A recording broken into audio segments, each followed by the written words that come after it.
1 Samuel அதிகாரம் 20. தாவீதுக்கு யோனத்தானின் உதவி. பின்பு தாவீது ராமாவில் இருந்த நாவோத்திலிருந்து புறப்பட்டு சென்று யோனத்தானிடம் வந்து, நான் செய்தது என்ன? நான் செய்த குற்றம் என்ன? உன் தந்தைக்கு எதிராக நான் செய்த பாவம் என்ன? பின்பு ஏன் என்னை கொல்லத் தேடுகிறார் என்று கேட்டார். அதற்கு அவர், ஒரு காலம் இல்லை, நீ சாக மாட்டாய். இதோ, என்னோடு கலந்தாலோசிக்காமல் என் தந்தை பெரியதோ சிறியதோ எதுவும் செய்ய மாட்டார். இச்செயலை மட்டும் என் தந்தை மறைப்பானேன். அப்படி நடக்காது என்றார். அதற்கு தாவீது, உம் கண்களில் எனக்கு இரக்கம் கிடைத்துள்ளது என்று உன் தந்தைக்கு நன்கு தெரியும். ஆகையால் யோனத்தான் இதை அறிய நேர்ந்தால் அவன் வேதனை அடைவான் என்று அவர் நினைக்கிறார். ஆனால் இது உண்மை. எனக்கும் சாவுக்கும் ஓர் அடி தூரம்தான் உள்ளது. வாழும் ஆண்டவர் மேல் ஆணை, உன்மேலும் ஆணை என்றார். அப்பொழுது யோனத்தான் தாவீதிடம், உன் விருப்பப்படி நான் உனக்கு எதுவும் செய்ய தயார் என்றார். தாவீது யோனத்தானை நோக்கி, இதோ, நாளை அமாவாசை, அரசரோடு நான் பந்தியில் இருக்கும் நாள். ஆனால் 3ஆம் நாள் மாலை வரை வெளியில் சென்று ஒளிந்திருக்க எனக்கு விடை கொடு. உன் தந்தை என்னை காணாது பற்றி விசாரித்தால், தாவீது தன் சொந்த நகரான பெத்லெஹேமுக்கு சென்றுள்ளான். அவன் குடும்பத்தார் அனைவருக்கும் அங்கே ஆண்டு பலி இருக்கிறதாம். அங்கே விரைந்து செல்ல என்னிடம் அனுமதி கேட்டான் என்று சொல். அவர் நல்லது என்று சொன்னால் உன் அடியான் அமைதியடைவான்.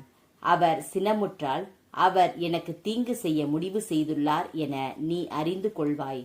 ஆண்டவர் திருமுன் நீ உன் அடியானுடன் செய்து கொண்ட உடன்படிக்கையின் பொருட்டு என்மேல் இரக்கம் வை. நான் குற்றவாளியாயின் நீயே என்னை கொன்றுவிடு. நீ ஏன் என்னை உன் தந்தையிடம் கொண்டு போக வேண்டும் என்றார். அதற்கு யோனத்தான், அப்படி உனக்கு நேராது.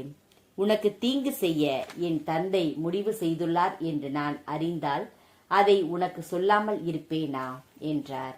பின்பு தாவீது யோனத்தானை நோக்கி, உன் தந்தை உன்னிடம் கடுமையான பதிலளித்தால் அதை யார் எனக்கு தெரிவிப்பார் என்று கேட்டார். அதற்கு யோனத்தான் தாவீதிடம், வெளியில் செல்வோம் வா என்றார். இருவரும் வயல்வெளிக்கு சென்றனர். யோனத்தான் தாவீதை நோக்கி, இஸ்ரேலின் கடவுளாகிய ஆண்டவர் சான்று பகர்வாராக. நாளை இதே நேரத்தில் அல்லது 3ஆம் நாளில் என் தந்தையின் கருத்தை அறிவேன். அது தாவீதுக்கு சாதகமாக இருந்தால் உனக்கு அதை தெரிவிக்க ஆள் அனுப்ப மாட்டேனா? ஆனால் என் தந்தை உனக்கு தீங்கு செய்ய விரும்பியுள்ளதை அறிந்தும் அதை நான் உனக்கு வெளிப்படுத்தி உன்னை பாதுகாப்புடன் அனுப்பி வைக்காவிடில் ஆண்டவர் என்னை தண்டிப்பாராக. ஆண்டவர் என் தந்தையுடன் இருந்தது போல் உன்னோடும் இருப்பாராக. நான் தொடர்ந்து உயிருடன் இருந்தால் நான் சாகாதவாறு ஆண்டவரின் பொருட்டு என்மேல் இரக்கம் வை. ஆண்டவர் தாவீதின் எல்லா எதிரிகளையும் இம்மண்ணிலிருந்து அழித்தொழிக்கும் போது என் வீட்டாரை அழிக்காதிருக்கும்படி இரக்கம் வை. ஆண்டவர் தாவீதின் எதிரிகளுக்கு தகுந்த பதிலளிப்பாராக என்று கூறி யோனத்தான் தாவீதின் வீட்டாருடன் உடன்படிக்கை செய்து கொண்டார். தாவீதின் மேல் கொண்டுள்ள அன்பின் பெயரால் யோனத்தான் மீண்டும் அவருக்கு ஆணையிட்டு கூறினார். ஏனெனில் அவர் தாவீதின் மீது தம் உயிரென அன்பு கொண்டிருந்தார். பின்பு யோனத்தான், நாளை அமாவாசை, உனது இருக்கை காலியாக இருப்பதைக் கண்டு உன்னை பற்றி விசாரிப்பர்.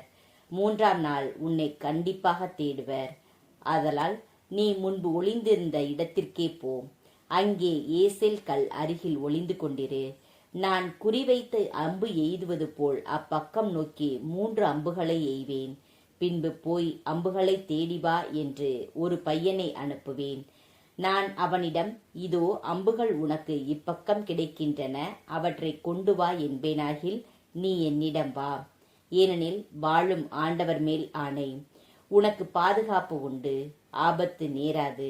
மாறாக இதோ அம்புகள் உனக்கு அப்பக்கம் கிடக்கின்றன என்று அந்த பையனிடம் சொல்வேனாகில் நீ ஓடிவிடு.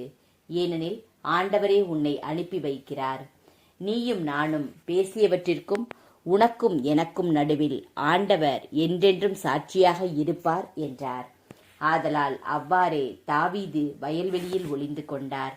அமாவாசை நாள் வந்தபோது உணவருந்த அரசர் அமர்ந்தார்.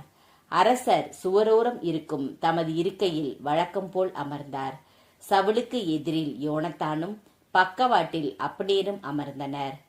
ஆனால் தாவீதின் இருக்கை காலியாயிருந்தது. இருப்பினும் அவனுக்கு ஏதோ நேர்ந்துள்ளது. அவன் தூய்மையின்றி இருக்கலாம். கண்டிப்பாக அவன் தீட்டாய் இருக்க வேண்டும் என்று நினைத்து சவுல் அன்று ஏதும் சொல்லவில்லை. ஆனால் அம்மாவாசைக்கு அடுத்த நாளும் தாவீதின் இருக்கை காலியாக இருந்தது. அப்போது சவுல் யோனத்தானை நோக்கி, ஈசாயின் மகன் நேற்றும் இன்றும் உணவருந்த வராதது ஏன் என்று கேட்டார். யோனத்தான் சவுலிடம் தான் பெத்லெகேம் செல்ல வேண்டுமென்று அவன் வருந்தி கேட்டுக்கொண்டான். நான் செல்ல விடை கொடு. ஊரில் என் குடும்பத்தார் பழி செலுத்துகிறார்கள். மேலும் நான் அங்கிருக்க வேண்டுமென்று என் சகோதரர் எனக்கு கட்டளையிட்டுள்ளனர். ஆதலால் கண்ணில் எனக்கு இரக்கம் கிடைத்தால் என் சகோதரர்களை காண என்னை போகவிடு என்றான். இக்காரணத்தினால்தான் அவன் அரச பந்திக்கு வரவில்லை என்று பதிலளித்தார். அப்போது யோனத்தான் மீது சவுல் கடும் சினமுற்று அவரை பார்த்து, பொய்யும் புரட்டும் நிறைந்த பெண்ணின் மகன் நீ. உனக்கும் உன் மானம் கெட்ட தாய்க்கும் அவமானமாயிருக்கும்படி நீ ஈசாயின் மகன் மீது அன்பு கொண்டுள்ளாய் என்பதை நான் அறியேனோ? ஈசாயின் மகன் உயிரோடு வாழும் நாள் வரை நீயும் நிலைத்திருக்க மாட்டாய். உன் ஆட்சியும் நிலை பெறாது. ஆதலால் ஆள் அனுப்பி அவனை என்னிடம் கொண்டு வா. அவன் சாக வேண்டும் என்றார். அப்பொழுது யோனத்தான் தன் தந்தை சவுலிடம், அவன் ஏன் சாக வேண்டும்? அவன் என்ன செய்தான் என்று கேட்டார். ஆனால் சவுல் அவனை குத்தி வீழ்த்த எண்ணி அவனை நோக்கி தம் ஈட்டியை எறிந்தார். ஆதலால் தாவீதை கொன்றுவிட தம் தந்தை முடிவு செய்துவிட்டார் என்பதை யோனத்தான் அறிந்து கொண்டார். உடனே யோனத்தான் வெஞ்சினமுற்று பந்தியை விட்டு எழுந்தார். அம்மாவாசையின் மறுநாளாகிய அன்று அவர் உணவருந்தவில்லை. ஏனெனில் தாவீதை தம் தந்தை இழிவுபடுத்தியது குறித்து அவர் மிகவும் மனம் வருந்தினார். அடுத்த நாள் காலை யோனத்தான் தாவீதை சந்திக்குமாறு ஒரு பையனை தம்முடன் அழைத்து கொண்டு வயல்வெளிக்கு சென்றார். அவர் அப்பையனிடம், நீ ஓடி நான் எய்கிற அம்புகளை எடுத்து வா என்றார். அப்பையன் ஓடும்போது அவனுக்கு அப்பால் ஓர் அம்பை எய்தார். யோனத்தான் எய்த அம்பு கிடந்த இடத்திற்கு அப்பையன் சென்றபோது யோனத்தான் அவனை கூப்பிட்டு, உனக்கு அப்பால் அல்லவா அம்பு கிடைக்கிறது என்றார். மீண்டும் பையனை உரத்த குரலில் கூப்பிட்டு, நிற்காதே, விரைந்து செல் என்றார். அப்பொழுது யோனத்தானின் பையன் அம்புகளை பொறுக்கிக் கொண்டு தன் தலைவனிடம் திரும்பினான். யோனத்தானுக்கும் தாவீதுக்கும் மட்டுமே அதன் பொருள் தெரியும். ஆனால் அப்பையனுக்கோ ஒன்றும் தெரியாது. பின்பு யோனத்தான் தம் படைக்கலன்களை பையனிடம் கொடுத்து, இவற்றை நகருக்கு எடுத்துச் செல் என்று பணித்தார். பையன் அங்கிருந்து சென்றவுடன் தாவீது தென்புறம் தாம் ஒளிந்திருந்த இடத்தினின்று வெளியே வந்து முகம் குப்புற விழுந்து 3 முறை வணங்கினார். அதன்பின் அவர்கள் ஒருவரை ஒருவர் முத்தம் செய்து அழுதார்கள். தாவீது மிகவும் அழுதார். பின்பு யோனத்தான் தாவீதிடம், நீ சமாதானமாய் செல்.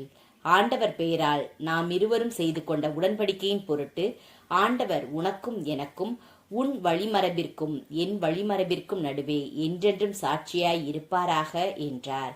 பின்னர் தாவீது தம் வழியே சென்றார். யோனத்தான் நகருக்கு திரும்பினார்.